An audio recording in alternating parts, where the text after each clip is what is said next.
Spirit of Matter. And this is a special episode brought to you to reiterate the eclipses on the Scorpio Taurus axis. The story of it was inspired by a post that Lada Duncheva did, kind of going over her predictions regarding this eclipse cycle that we're having, that we're closing, and kind of see what was borne out. And I thought, oh my God, I should do that too because I've had predictions. And so this is a Venus day here, Mars hour, with the Mars in the anaretic degree of Cancer opposing Pluto in the T square with Jupiter. The ascendant is in 27 degrees Leo, and the sun is on the place where it will be during the new moon. So we're right before the new moon in Taurus, and the majority of this episode is probably going to be lit by the sun because the it was beginning with the sun rule ascendant, and it's going to transition in just 16 minutes into the hour of the sun. So the sun is going to be very important. And I am talking about eclipses with the moon applying to be new moon on the point of the Algol eclipse. And without further ado, I want to show you the episode that I am referring to, if I can. If I can is a big question. Yeah, and this is called Algol Eclipse November 19. Oh my god, just a year ago, 2021, which like we're, yeah, it just, sorry, just, yes, November 2021. It's more than a year ago. It's a year and a half ago, okay? And I'm not going to show the whole video, you can watch it yourself. I'm going to address the points that I have, and I watched the entire episode. I did channeling back then, and at about, you can start at about 3 minutes where I go over the introduction, and then I begin the actual channeling of what is to be. Some things are already visible, some things were more to the Uranus Neptune sextile that we're going to have in 2026. But what shattered me, two things shattered me when I rewatched this episode. And one thing was that I was talking about the land, and I was talking about the land being like a nervous system, and the land need cleansing, and there will be great cleansing. It should not be ethnic cleansing. Okay, so we should reconnect with the land in a different way. And that was before the pretty much ongoing world war that we have. It began maybe more visibly to us in February, I think, 2022, where we had the Ukraine war that broke. Okay, so that was the Ukraine war. Um, and what was startling me was towards the end of the episode, where I was literally shown planes. I was eating dinner, and then the plates were dirty, and I was like, show the plates, and it was telling me to literally clean the plates as I'm channeling. And I thought, okay, it's some funny, because channeling can be funny sometimes, can be around jokes and so on. And it says no, you need to clean the planes figuratively, and that literally meant the structures that we are nourished by, we need to clean them, otherwise we will not have food. And I was like, is this food starvation? And he said, yes, this is starvation. And I cannot help but reiterate, I'm half Israeli, half Dutch, and it's not only that due to the war we have had difficulties with, milk and with grains and so on, but also in Netherlands there was the famous strike of farmers. They are not allowed currently to grow food, be it plant food or animal food. Okay, it's not just animal food, it's plant food or animal food. So the cleansing that I was talking about, that I received, it needs to happen, or people will not have food on their table. Okay, the structures. And then in between, I was channeling relating to finance. And so the way I was giving the information was more about what we can do about it. You know, I'm Jupiter ruled. What can we do? What must we do? And it was mentioning that what we desire in terms of economy is to have easy exchange. Okay, inversion. They call it inversion. I think inversion. I'm not sure, but to have easy exchange of coins. And they gave me the analogy of languages. So when you go to another place in the world, you don't want to speak the same language. You want to be able to easily switch between the language, or like having the technology that assists you so that they can speak the native language, you can speak yours, and you preserve the diversity, okay, linguistically, in terms of the nervous system, a world view. What we don't want is one world, one government, one coin. They literally said that. We don't want one world, one government, one coin. We want diversity. And they were back then, they were telling me that there will be exposure around coinage, and that's what I can, in retrospective, see as, you know, the Bitcoin scandals or the FTX scandals. But they were still advising back then to buy also Bitcoin. And they said you need to buy all kinds of coins, government coins, digital coins, all kinds of coins.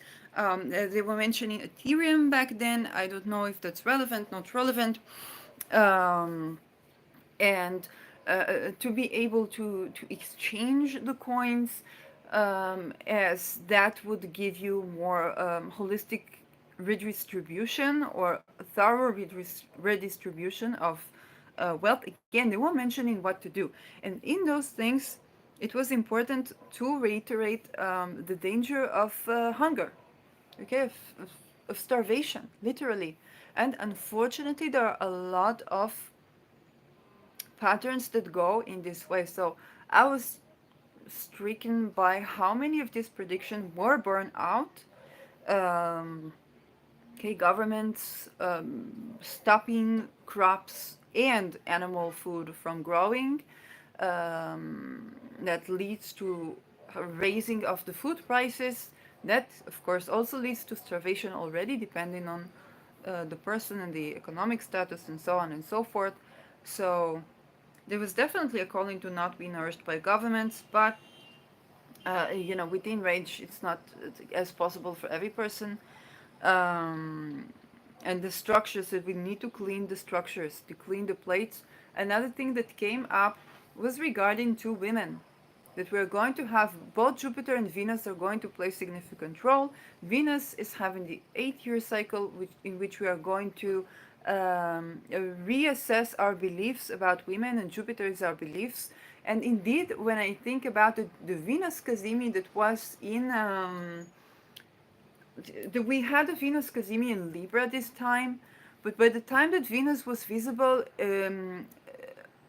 we had this.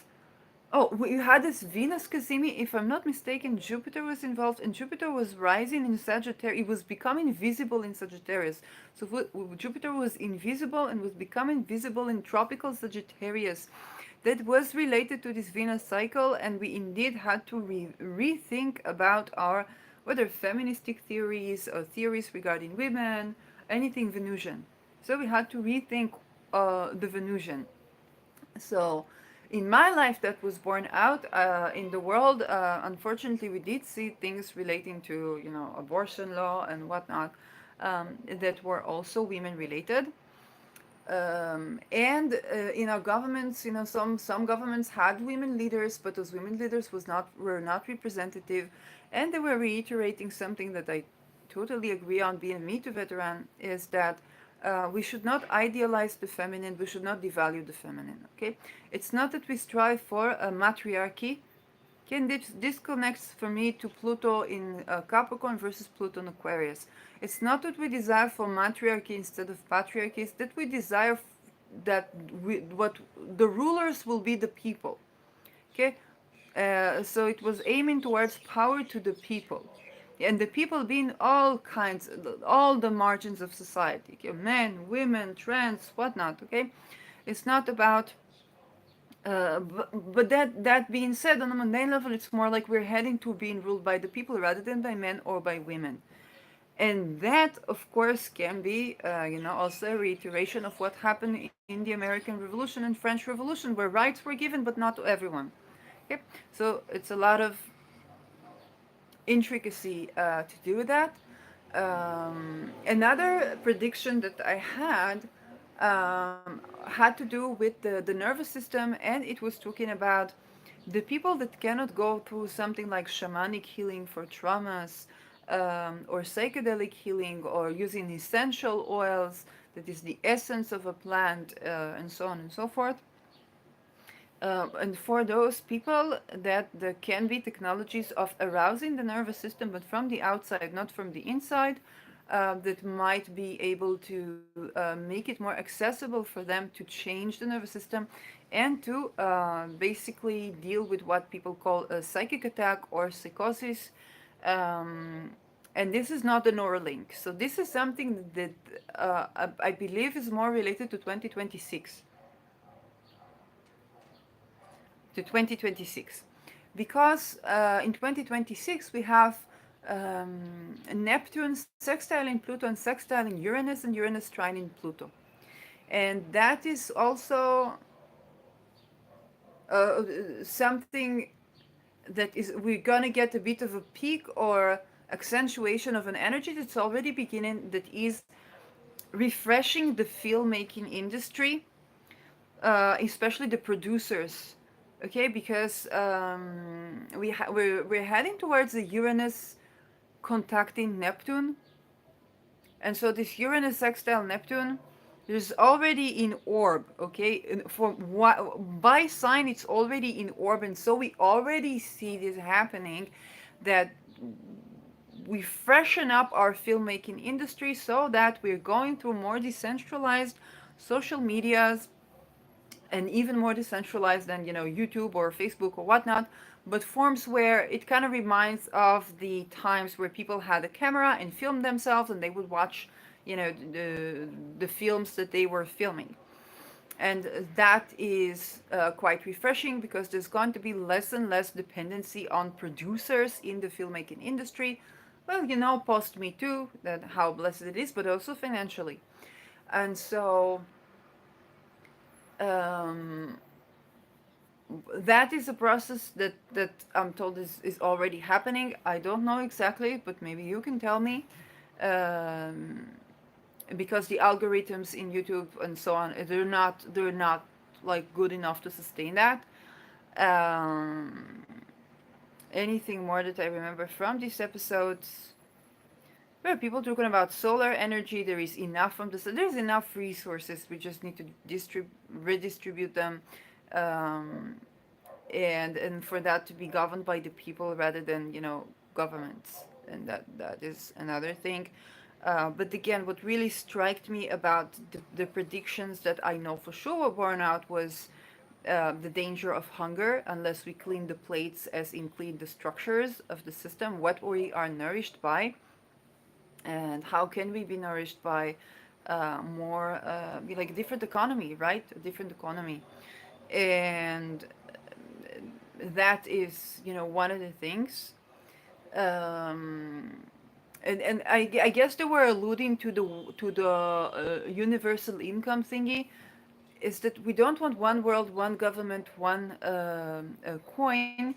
And if you give a bottle of milk to a person, of gold milk to a person in India and to a vegan in Netherlands, they're not going to necessarily need it in the same way. And so more thorough wealth distribution is possible, is not going to happen through one world, one government, or even the idea of universal income, which can allow us or support it to some extent, but then it is nourished by this one world, one government, and this is problematic. Okay, think about, you're living from the grants of abusive people. Okay, I'm facing this myself. Have been trying to recover my ability to work and make a life, or make it a living, and go out of the situation where I'm dependent on basically both the taxes that I was paying when I was working and healthy, but also the government, okay, that facilitates this. And I must admit that this is quite difficult, okay? Because if you make a life while making a living yourself, you still have to report to the government. And the problem is not the taxes that you pay, the problem is the bureaucracy of control around it and inaccessibility to people. And so we're probably not relying on the government to change its regulations, although it will try in order to sustain its power. But it's going to be a whole new way of living on this planet, which is something I received a lot. And right now we're about to have this new moon touching on that particular eclipse point. So November 19, 2021, we are right now in Friday here, but May 19, 2023. Touching on this point again, and yes, there is no eclipse, but what is eclipsing? Watch my previous video. Algol is on the minima. And unfortunately, the minima on a mundane level, it doesn't mean something pretty. You know, what we can try to do is not during the minima, turn to Algol, petition Algol, call in Algol, to protect us, to guide us, to lead in, to protect our voices, to protect. I was also talking about this the energy, the sexual trauma, the this, the that, and so the throat chakra versus the second sex chakra, and how the voice is so important in healing from sexual trauma, whether it's singing or speaking up and being validated and validating the voices of people who speak up. Calling in Algol for support for that. For some people, it's also Deneb Algadi, there's also supportive. And that Deneb Algadi relates to wealth redistribution. Do not be surprised if you are in a situation where, let's say, you are in between houses, or there is food insecurity and you're being guided where to steal food from. Okay, do not be surprised if when you turn to Deneb Algadi, this can happen. Okay, to me, this happens when I was in between houses. I was guided what supermarket to steal from and how to do that. And they also helped me make it the most fun experience that it can be when you are forced to do that. Okay, it's not a child prank, it's food. So do not be surprised if Deneb Algadi can show you where to steal from. Okay, although Mercury governs thieves, Deneb Algadi governs wealth redistribution. Okay, and so this can happen. Also, Deneb Algadi might help you if, for example, you are in a situation where you no longer have to steal, so it can help you to recover from that and not steal. Okay, because sometimes you can actually sustain yourself, but because you were used to having to steal, then you don't believe that you can. Okay, you don't believe that you can, and so you can be stealing when you no longer have to steal, but you need this time of like, oh, okay, this is okay now. This I can have my income, I can have my living, I can have my food now. I don't have to steal at my every meal, and so you can, with the assistance of Deneb Algadi, you can actually return to yourself after this period. And that is also knowledge from experience, because those things can happen. And it's like, okay, wait, because it's trauma, right? It's trauma. So you want to heal that trauma of being hungry too, of not having food. Anything more that I was mentioning in this video? So I talked about plant energy, essential oils, planting, planting crops, and all of these things that are so important. Yeah, but definitely there's a great calling to clear the structures of anything that we are nourished by, structurally cleaning that, simply because we are nourished by this, and if it's not good, if it's not clean, we will literally not have food. Okay, and the one ritual that you can do is to clean the dishes, if whether you have a dishwasher or not have a dishwasher, and set intent to clean or every time you wash the dishes, whether you have a dishwasher or not. Anytime you wash the dishes, anytime you clean the fridge, anytime you clean the kitchen, set the intention to cleanse all the patterns that keep wealth of nourishing food for you and your family and the world of from coming in and sustaining, and for the energies from these foods to be used constructively. I set this intent as I speak. um, and calling the energy, calling the help. If you're suffering from trauma or chronic fatigue or whatnot, then calling the help to do this and to clean and to clean it magically, okay, to clean it holistically, to clean it magically, and have that like a magic ritual. This was what I was doing when I moved in. Okay, I moved into my apartment. The way I was cleaning, I was like cleaning and kind of everything. It was like a ritual thing, like I was channeling the things that I'm cleaning from the world as I'm washing the dishes, as I'm cleaning my windows, and so on and so forth. So if you feel like, and this is so timely when Mercury now is in the 6 degrees of Taurus, sextile in Saturn.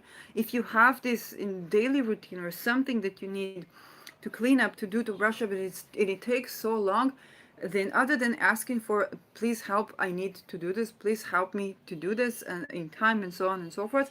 But you can also understand that the reason it takes so long is because there's that cleansing going on.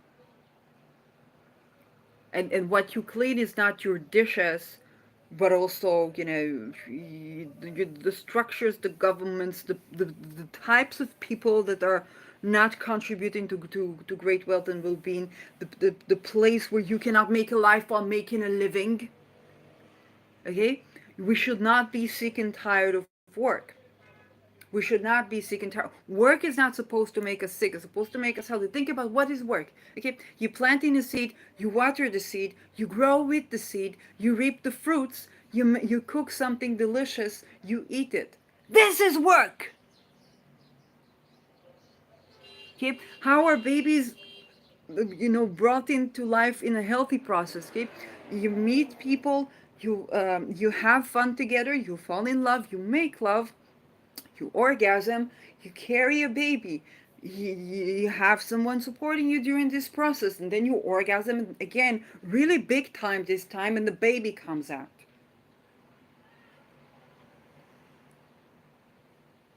That's the process of having a baby. Okay. Yes, of course, we want to have that bridging, intermediate, blah, blah, blah, and so on. Yes, of course, we want to have access to emergency cases when we need them. Yes, of course, we definitely want to have hygiene. Yes, of course, we definitely want to be able to sustain our partners and be able to sustain ourselves during the process and during the process of growing children and so on and so forth. But this is labor. Yes, it can be exhausting. Think about, I went to the Dead Sea yesterday. Think about the times where you swim in the sea or you swim in the pool, and you come back, you're really tired. And I was so tired that I just used the water from next to the shore that they used to clean ourselves. I just spilled some water and said, I'll shower tomorrow. And I still need to shower, okay, because I was so tired. But think about how refreshed you are after this work. Okay, or people making love, and then you get so exhausted and you just sleep so well, and then you come refreshed and your muscles, they rejuvenate. Okay? This is labor. Those are the types of labors that are a labor of love, that is the type of labor where you have a good balance of contraction and expansion, and this is labor. Okay, this is not the cases that you would go to hospital because of. I'm not talking about forgiving birth. This is not the cases where you work all day and then you need depression pills, and then you need post-traumatic pills, and then you need psychosis pills, and then you need heart attack pills, and then you need sugar pills, and then there are no more pills to bury as they burn your body in the ashes. That was what we were used to. This needs to change. Okay, also in our mental structure, talking to myself, reiterating me, because oh my God, am I, you know, the person who needs this reminder the most.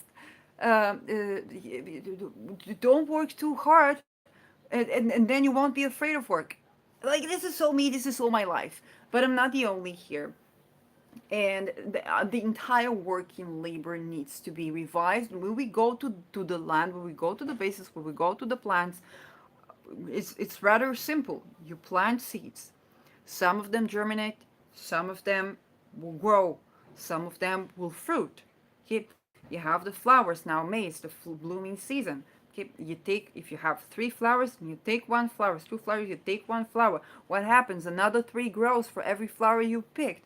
Now you have three times the chances of yielding good fruits.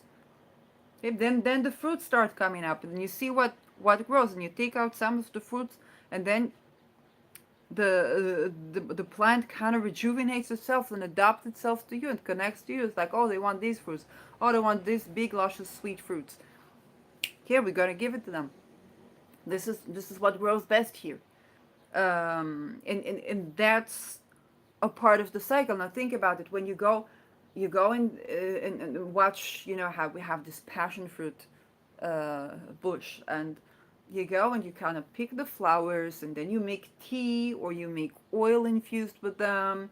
And it's kind of like a whole ceremony, and you can put them you can put them to dry, and then you can make epoxy art with them.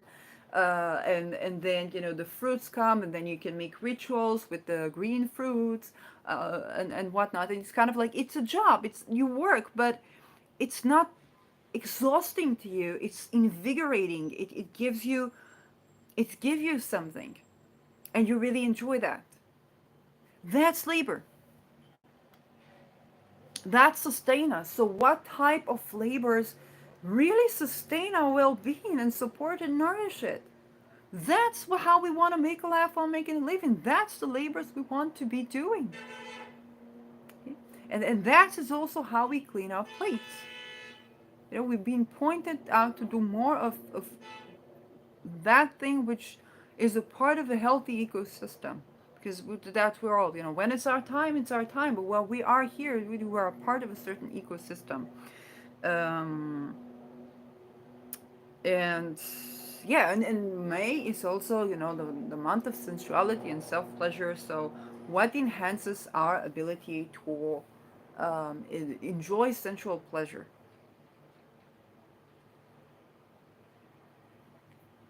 Willingly consent. Willing consent. Where are the places of willing consent in our lives? And this is not just sensual pleasure. What do we willingly consent to? We should probably, I'm not saying doing more of that, because sometimes like we should do enough of that. And we should also stop doing even that so that we can sustain ourselves. Okay, I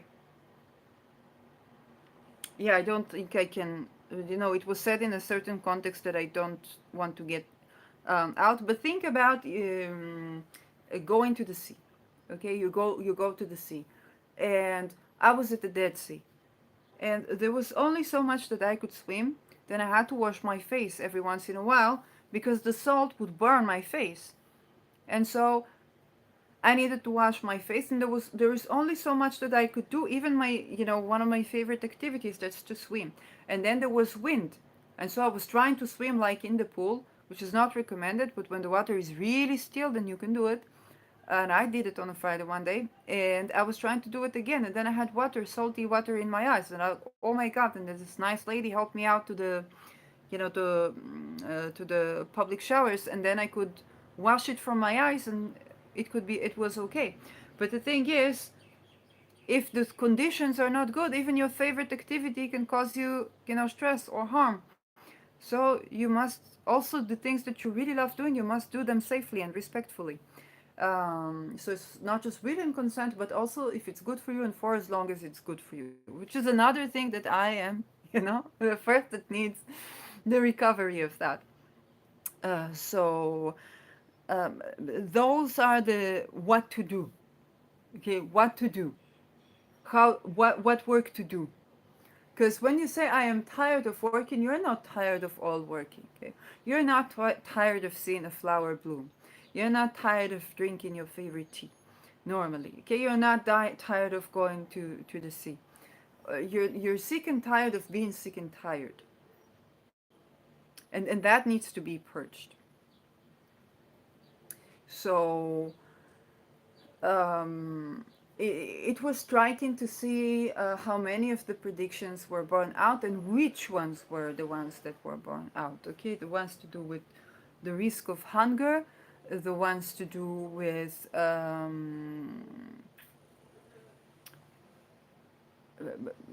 the changing of, I mean, I clearly remember I said something about changing the relation between states, and that was before the Ukraine war, and definitely the coinage crisis. Okay, there was literally a call to have various coins because there will be coinage crisis. So I guess the bank collapse and the Bitcoin and FTX fiasco were a part of it, but we were not advised, even with those things, we were not advised to not buy Bitcoin, but to buy also Bitcoin and also other things, okay? Because Bitcoin can recover and then the dollar can fall, or the dollar can fall, but then the pound can rise, and so on and so forth.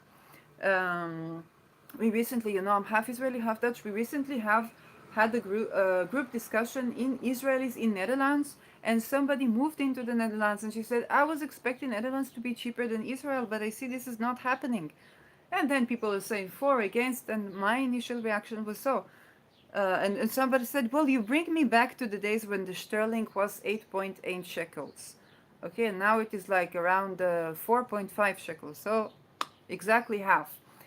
And um, what we need to understand is that in stable financial times, it's a very wise financial decision to look where is the country that I can have most for my income and be treated well and have human rights and so on and so forth, and then go live there.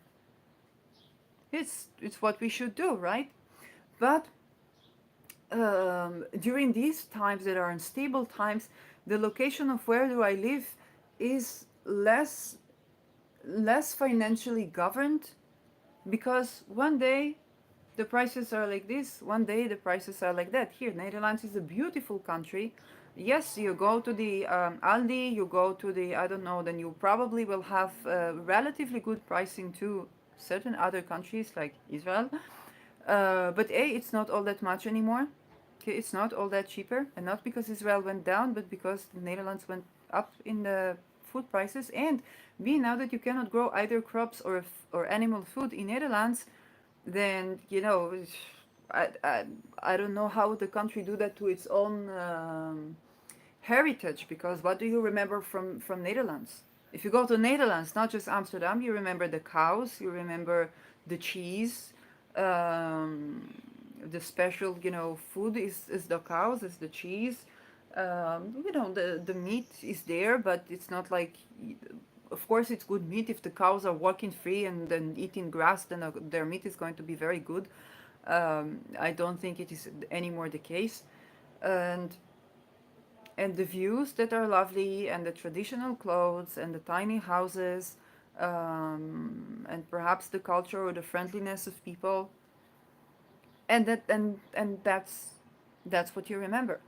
So if you take away the nature, if you take away the cows, if you take away the cheese, what will be of Alkmaar? What will be of the villages that we go to visit, and what it's going to be only human trafficking and drugs? You know, again. So this is my rant as a Netherlands outside of Netherlands. So and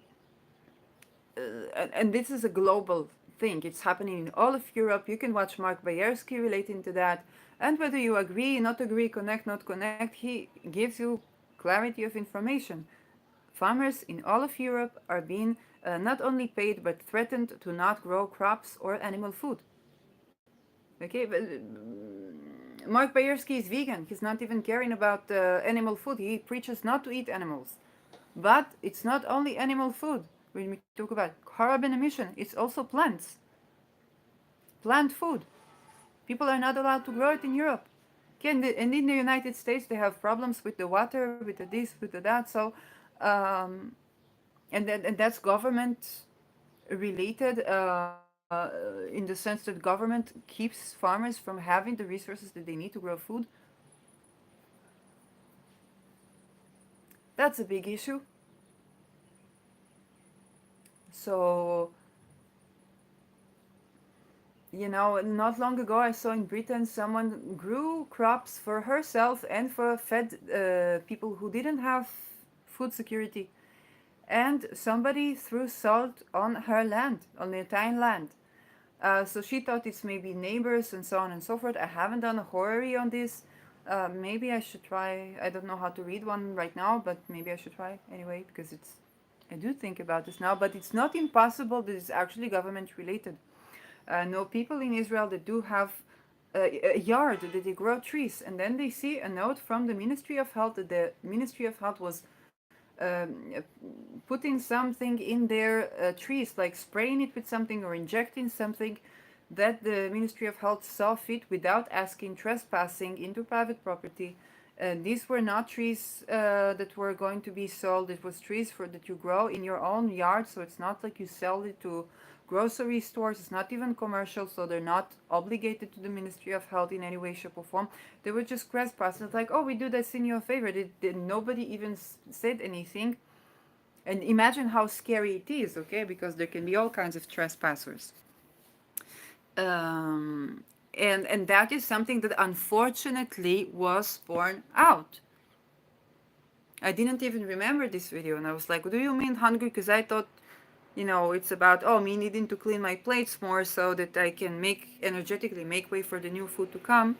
But more than that, it was like, is this like hunger? Like what? It's like, yes, world hunger. Okay. And that was all the video. Usually you end the video with like, I was still doing reading stands or with like inviting people for a reading. I was like, I don't feel comfortable to even invite people for a reading after this channeling.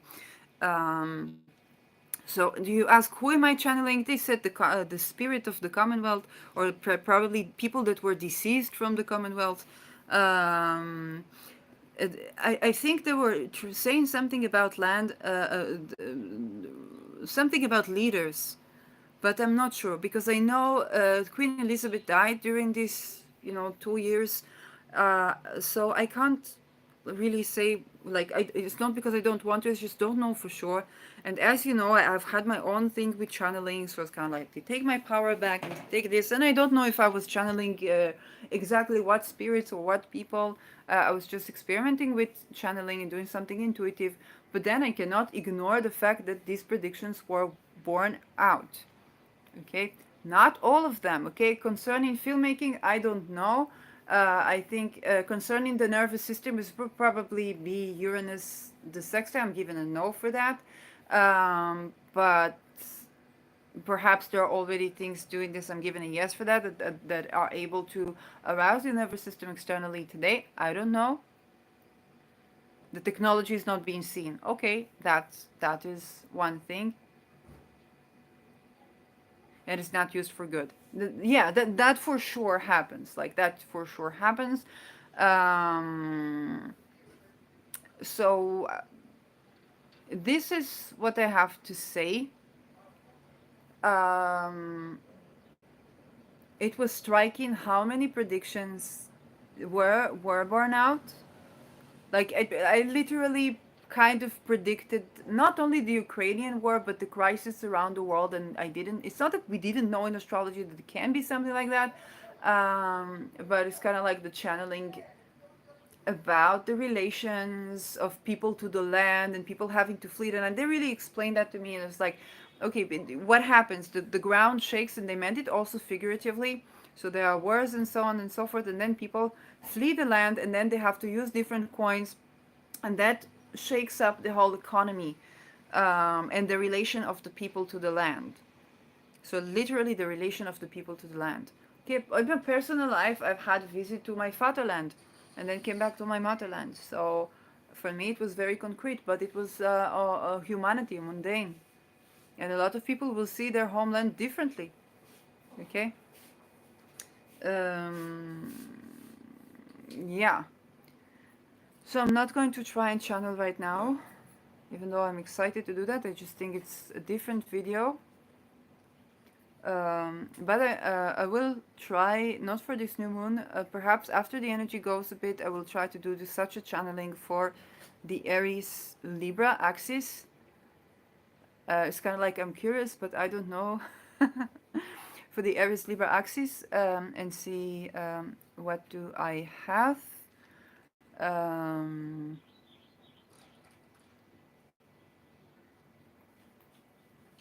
Okay, and I'm getting like my posture is being straight. The minute I connect into the channeling, they're like strengthening my pose. And that's kind of related to my Do It by Feet series, but that's for another video. So, yeah, I finally am able to say I'm one of these astrologers, channelers, whatnot, that have this video where they can say, oh, I had this and this prediction in 2021, and look, it is borne out. But the prediction was about, war and hunger. But also the prediction was about what we can do about it. If you want to watch the video as of 3 minutes, I begin the video itself. It's a 50 minutes video. Um, the entire thing is channeling, so I wasn't even sure about the aspects of anything, so it can be that I got the aspects wrong because I wasn't looking at the chart. And um, and, and, and that was the spirit of what was my prediction, what was borne out. I was actually looking for to tell you also the things that weren't borne out, because I believe every astrologer has them, and I was like, oh, I'm going to be like this authentic blah blah blah, and I was like, yes, but they were pretty much borne out. So I don't have anything smart to say. but but yes, that's where we stand. And it does give me kind of like a feel that I want to attempt at channeling again. So hopefully not world war or hunger this time, but you know, hopefully like good things and what can be done and what can people do. And yes, I will even try to do it now, but I will do it in a different video. So thank you so much for watching this episode. I can be excited that now I'm an astrologer slash channeler that has a video where like, oh, these were my predictions. This was borne out, and who thought, you know? A while ago, I wasn't even doing astrology. I didn't even know how to record a forecast. So, yeah, this is also a reminder to, well, kind of like chase your dreams and follow your passion. Like I said when I was talking about labor, we're not supposed to not make a life while making a living. So it can be that your life is outside of work, and in work you just tend to the things you need to do, but they don't overwhelm you. On the other hand, our sixth house is also our service to the world, and if that connects with your career or with your income, then yes, do not shy out of acting on your desires, of trying new things, of experimenting, because it's a part of life. People hardly ever die regretting trying to make something good of themselves. Anyway, bye bye.